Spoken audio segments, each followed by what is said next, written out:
Hello students, myself Gargi. Again I have come with the new topic named remuneration and its types. We can denote the remuneration with the word wages also. हम ये भी कह सकते हैं कि wages जो हम payment करते हैं एम्प्लॉयज को वो कितनी प्रकार के होते हैं. We will discuss it in detail. It is an important topic from labor cost chapter. Question can come like this. Explain the main methods of remuneration or wage payment for the labor. Mention the type of industry to which each would be suitable. 3 questions can come from this topic. First question is like the type of remuneration paid to the labor or workers. Second can come like this. What are the main methods of wage payment for the labor or employees or workers? Third can come. Explain the main incentive plans for the labor or workers. So, if only incentive part will be asked, अगर आपसे पूछा जाता है exam में कि आपको incentive plan बताने हैं, तो इस पीपीटी में जो मैं इंसेंटिव वाला पोर्शन आप लोगों के साथ शेयर करूंगी, आपने सिर्फ इंसेंटिव प्लान्स बताने हैं वहां पर. लेकिन अगर आपसे रिम्यूनरेशन पूछा जाता है पूरा, या आपसे पूछा जाता है वेज पेमेंट के सारे मेथड बताइए, तब आपको piece wage rate, time wage rate और इंसेंटिव तीनों को ही बताना होगा. लेकिन सिर्फ इंसेंटिव पूछा जाएगा या फिर प्रीमियम प्लान पूछा जाएगा या बोनस प्लान्स पूछा जाएगा, तो आपको सिर्फ इंसेंटिव वाला पार्ट ही एग्जाम के अंदर लिखकर आना है. Now the answer. What is remuneration? Remuneration क्या है? The total compensation paid for the work और services of the employees. Employees एक कंपनी के लिए जो भी काम करते हैं, जो भी सर्विस प्रोवाइड करते हैं, उसके बदले जो भी उन्हें पेमेंट दी जाती है वो सभी कवर होती है रिम्यूनरेशन के अंदर. चाहे वो बेनिफिट्स मॉनिटरी हो या नॉन मॉनिटरी हो, अगर ये बेनिफिट्स एम्प्लॉयर दे रहा है एम्प्लॉय को उसकी सर्विसेज के बदले, तो उनको हम रिम्यूनरेशन नाम से डिनोट करते हैं. There are mainly 3 methods for remuneration or wage payment: time-based system, piece wage rate, and the third is incentive wage rate system. Time wage rate. अगर टाइम वेज रेट सिस्टम कोई भी industry follow कर रही है, तो उसकी payment time, जितने घंटे एक वर्कर ने काम किया है उसके अकॉर्डिंग उसको पेमेंट की जाती है, और एक बेसिक रेट फिक्स किया जाता है पर आवर के हिसाब से. And the formula like this: total wages is equal to hours worked multiply by basic rate of pay per hour. अगर कोई वर्कर 8 घंटे काम कर रहा है, तो प्रति घंटे जो भी उसकी रेट बनती है उससे उन 8 घंटों को मल्टीप्लाई कर दिया जाएगा और टोटल वेजेस आ जाएंगी. Piece wage rate. Piece system के अंदर, पीस वेज रेट सिस्टम के अंदर एक फिक्स्ड अमाउंट फिक्स किया जाता है पर यूनिट प्रोडक्शन के हिसाब से. अगर इतने पीस बनाए तो कितना रेट. फॉर एग्जाम्पल, एक पीस का या एक यूनिट का रेट फिक्स किया गया है 100 रुपए. अगर उस पर्सन ने उस दिन में 20 पीस बनाए हैं तो 20 मल्टीप्लाई बाय दैट रेट. तो उस तरीके से वहां पर हम टोटल वेजेस कैलकुलेट कर लेंगे, जो यहां पर लिखा भी है. Total wages according to piece wage rate is equal to units produced multiply by rate of pay per unit. Now no incentive is provided in basic time wage rate and piece wage rate plans of remuneration or wage payment. जो basic plans होते हैं time wage rate के या piece wage rate के, उनके अंदर किसी भी प्रकार का इंसेंटिव प्रोवाइड नहीं किया जाता. इंसेंटिव प्लान्स अलग होते हैं जिनको अब हम discuss. Yes, we have 2 type of incentive plans: individual and group plans. Individual plan एक पर्टिकुलर वर्कर की एफिशिएंसी के हिसाब से उसको दिया जाता है, और ग्रुप प्लान के जो है वो एक ग्रुप ऑफ, एक टीम के लिए प्लान किया जाता है वो प्लान. सबसे पहले हम डिस्कस करेंगे individual plans. Wage system that rewards a worker for productivity above an established standard. Incentive तब दिया जाता है किसी भी वर्कर को अगर वो एक स्टैंडर्ड जो फिक्स कर रखा है उससे ज्यादा काम करके दे रहा है एफिशिएंटली. उसके बाद incentive pay is based on a bonus given to the workers who exceed a given standard production within a definite period of time for increasing the efficiency of employees and workers. जो worker standard से ज्यादा काम करके देते हैं actual में, उन्हें उनकी एफिशिएंसी इंक्रीज करने के लिए, उन्हें मोटिवेट करने के लिए कंपनीज इंसेंटिव्स देती हैं। Individual incentive plans mainly individual के हिसाब से प्लान किए जाते हैं, एक इंडिविजुअल वर्कर के हिसाब से प्लान किए जाते हैं। ये 7 प्रकार के होते हैं mainly: Halsey premium plan, Halsey Weir premium plan, Rowan premium plan, differential piece rate system, Gantt bonus plan, merit differential piece rate plan, Emerson's efficiency plan. अब हम इन सभी प्लान्स को डिटेल में डिस्कस करेंगे। ये सभी प्लान अप्लाई किए जाते हैं। कंपनी अपने हिसाब से किसी भी प्लान को चूज कर सकती है इंसेंटिव की पेमेंट के लिए, जहां पर वर्कर्स को मोटिवेट किया जाता है, एक रिवॉर्ड उन्हें दिया जाता है इंसेंटिव के फॉर्म में, उनकी परफॉर्मेंस के लिए, उनकी अचीवमेंट्स के लिए, उनकी इंक्रीज प्रोडक्टिविटी के लिए। First of all, wholesale premium plan. Under this method, a worker is given wages at the time rate for the time he actually worked and also paid a bonus if he completes the work in less than the time allotted to him. अगर कोई भी worker time wage rate के हिसाब से payment ले रहा है तो उसको जो टाइम वेज रेट हिसाब से पेमेंट बनती है वो तो मिलेगी ही मिलेगी उसकी वेजेस। उसके साथ साथ अगर उसने स्टैंडर्ड से ज्यादा काम करके दिया है, अपना काम उसने स्टैंडर्ड टाइम से कम टाइम में कंप्लीट कर लिया है, तो उस जितना टाइम उसने सेव किया है उस सेव्ड टाइम के लिए उसको बोनस या इंसेंटिव मिलता है, जो कि उस सेव्ड टाइम का 50% के हिसाब से उसको मिलता है। कई बारी 50% के हिसाब से ना मिलके ये वेरी भी कर सकता है 30 to 70%। इसका फॉर्मूला होता है total earnings of a worker according to Halsey premium plan can be time taken, जो एक्चुअल में जितने घंटे उसने काम किया है, multiply by rate per hour जो फिक्स किया है कंपनी ने, प्लस इंसेंटिव जो उसको मिलेगा वो मिलेगा 50% multiply by time saved multiply by rate per our. जितना भी टाइम उसने सेव किया, फॉर एग्जाम्पल उसे 8 घंटे दिए गए थे काम को पूरा करने के लिए, लेकिन उसने अपना काम 6 घंटे में ही पूरा कर लिया, तो उसने 2 घंटे सेव किए।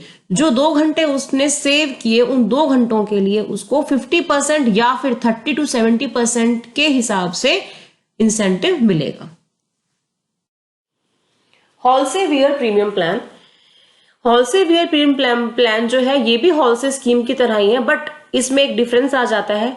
वहां पर इंसेंटिव 30 to 70% के बीच में रोटेट कर सकता है, 50% होता है मोस्टली उस वाले प्लान में, लेकिन यहां पर एम्प्लॉय को मिलता है 30% ऑफ द टाइम सेव्ड और रिमेनिंग 70% जो है एम्प्लॉयर के पास चला जाता है। अगेन यहां पर मैं फॉर्मूला आपको बताऊंगी, time taken multiply by rate per our या आवरली रेट, प्लस यहां पर 30% जो है उसको टाइम सेव्ड का बोनस मिलेगा। 30% multiply by time saved multiply by hourly rate. Rowan plan थोड़ा सा डिफरेंट है होलसेल प्रीमियम और होलसेल वेयर प्लान से। यहां पर गारंटेड टाइम वेजेस तो मिलेंगी, लेकिन यहां पर प्रीमियम कैलकुलेट करने का मेथड थोड़ा सा उनसे अलग है। यहां पर भी ये देखा जाएगा कि स्टैंडर्ड टाइम कितना था और वर्कर का एक्चुअल टाइम कितना था। जितना भी वो टाइम सेव करेगा उसको उसके हिसाब से ही यहाँ पर अलग से एक प्रीमियम दिया जाएगा, बट यहाँ पर प्रीमियम पे करने के लिए कोई परसेंटेज फिक्स नहीं की जाती। यहाँ पर प्रीमियम पे करने के लिए सबसे पहले एक्चुअल टाइम को स्टैंडर्ड टाइम से कंपेयर किया जाता है। टाइम सेव्ड निकालने के बाद जो उसको बोनस की पेमेंट होती है वो होती है proportionately for the time saved and actual time taken, और जो फॉर्मूला है वो इस हिसाब से होता है total earnings is equal to actual time taken multiply by rate per hour, ये तो उसकी बन गई वेजेस, प्लस जो उसको इंसेंटिव मिलेगा उसके लिए time saved upon standard time multiply by actual time multiply by rate per our. Time saved को यहां पर भी उसी तरीके से कैलकुलेट किया जाएगा, स्टैंडर्ड को एक्चुअल से कंपेयर करके, कितने घंटे उसने कम लगाए अपना काम पूरा करने में। Now the fourth is Taylor's differential piece rate system. ये सिस्टम मैनेजमेंट का ही टॉपिक भी है, ये हमने बिजनेस स्टडीज में भी पढ़ा हुआ है। ये FW टेलर ने इंट्रोड्यूस किया था, जिसे फादर ऑफ साइंटिफिक मैनेजमेंट भी कहा जाता है। उसने 2 पीस रेट फिक्स किए, एक उन वर्कर्स के लिए जो एफिशिएंटली काम कर रहे हैं, एक उन वर्कर्स के लिए जो एफिशिएंटली काम नहीं कर रहे हैं।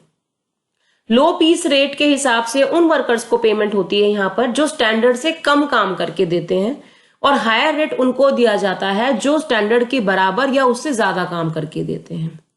यही एक तरह से यहाँ पर रिवॉर्ड माना जाता है। और इनएफिशिएंट वर्कर्स के लिए कम रेट पर जो उनको पेमेंट की जाती है उसको पेनल्टी की तरह माना जाता है। यहाँ पे अलग से कोई भी परसेंटेज फिक्स नहीं की जाती इंसेंटिव की या फिर प्रीमियम की। सिर्फ 2 वेज रेट फिक्स किए जाते हैं पीस के हिसाब से।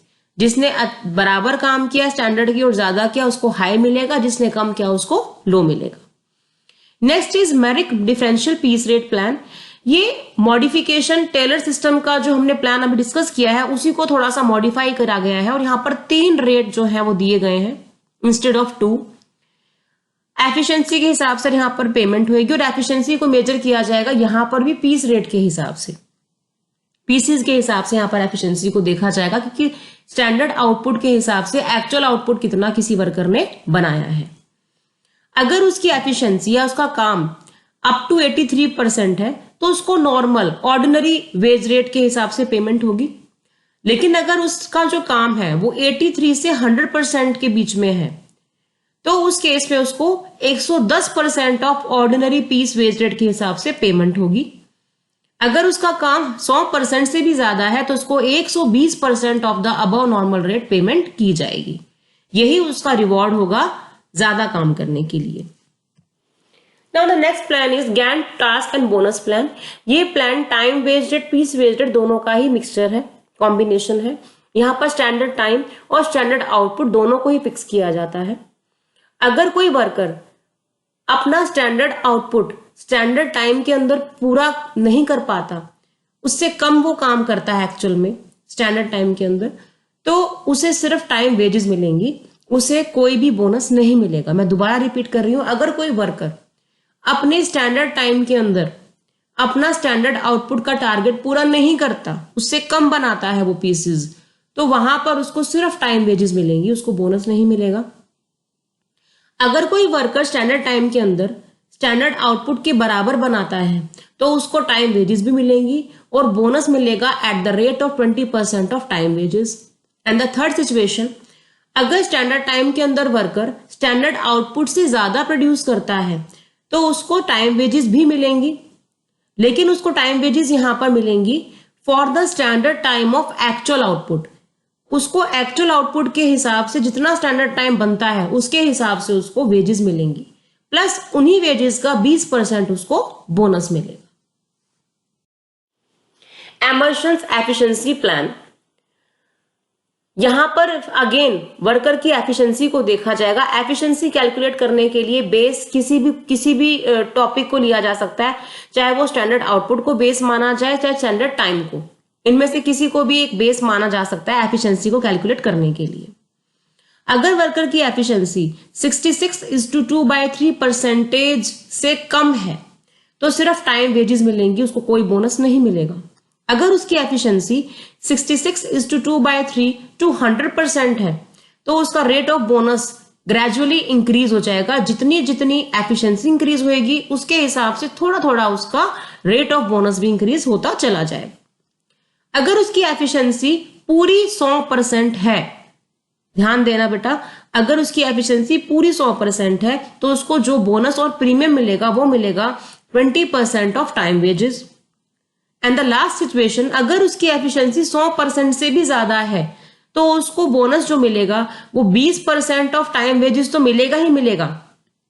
उसके अलावा 100% से जितना भी परसेंट ऊपर है उसकी एफिशिएंसी, तो he will get 1% extra bonus for each increased efficiency. मैं उदाहरण देना चाहूंगी यहां पर आपको एक, मान लीजिए उसकी एफिशिएंसी 120% है तो 100% पर जो 20% उसका बोनस बनता है वो तो उसको मिलेगा, लेकिन जो 20% एक्स्ट्रा उसकी एफिशिएंसी है 100 से ऊपर, वो 20% भी ऐड हो जाएंगे और उतना अलग से भी उसको प्रीमियम मिलेगा। यानी कि टोटल प्रीमियम जो उसको मिलेगा वो बनेगा 20 + 20 40%। 20% मिलेगा 100% की वजह से और एक्स्ट्रा 20% मिलेगा जो 100 से ऊपर उसकी एफिशिएंसी इंक्रीज हुई है उस प्रपोर्शन में।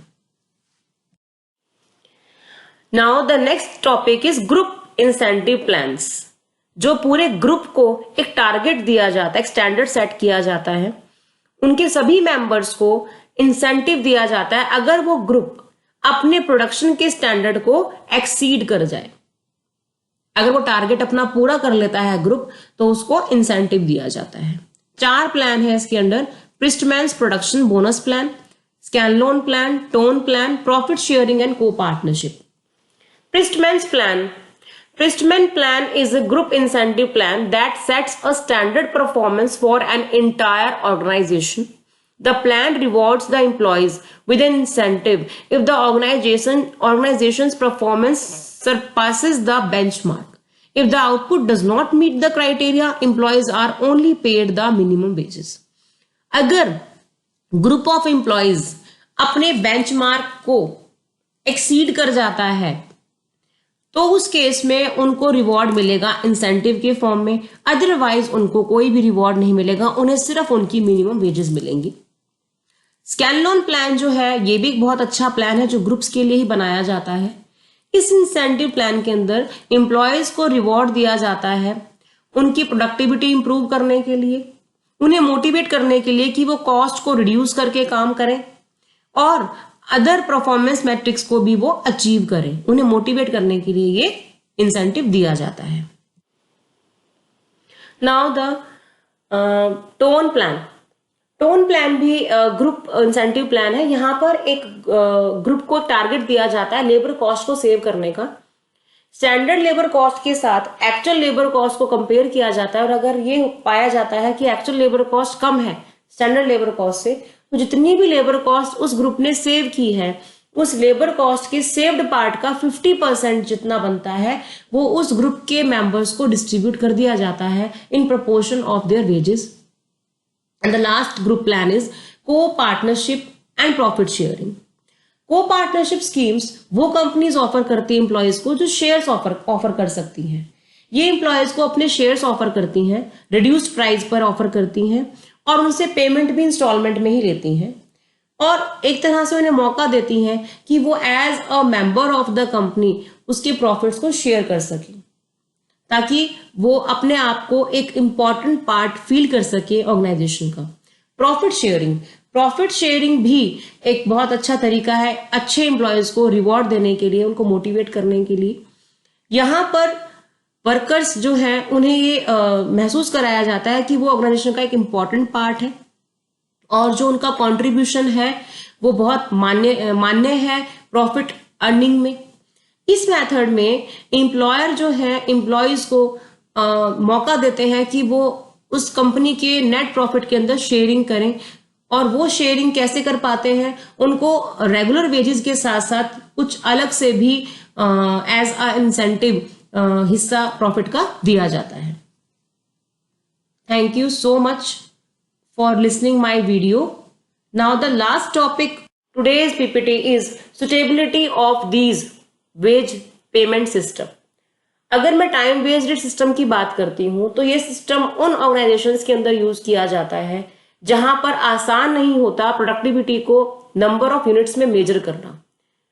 तो जो एम्प्लॉय या जो स्टाफ फाइनेंशियल मैनेजमेंट, एडमिनिस्ट्रेशन और मेंटेनेंस का काम करता है उनकी प्रोडक्टिविटी को मेजर करना आसान नहीं होता, तो वहां पर टाइम वेज रेट यानी कितने घंटे उन्होंने काम करा उसके हिसाब से उनको पेमेंट दी जाती है। Piece wage rate system mostly जो मैन्युफैक्चरिंग इंडस्ट्रीज होती हैं जो कंटिन्यूअस बेस पर मैन्युफैक्चरिंग करती हैं वहां पर इसको अप्लाई किया जाता है। तो students, this is the last topic of today's video. Thank you for listening my video. I request all of you to listen these videos carefully, prepare for your exam and all the best for your exam. Subscribe this channel for my upcoming videos also. Thank you so much.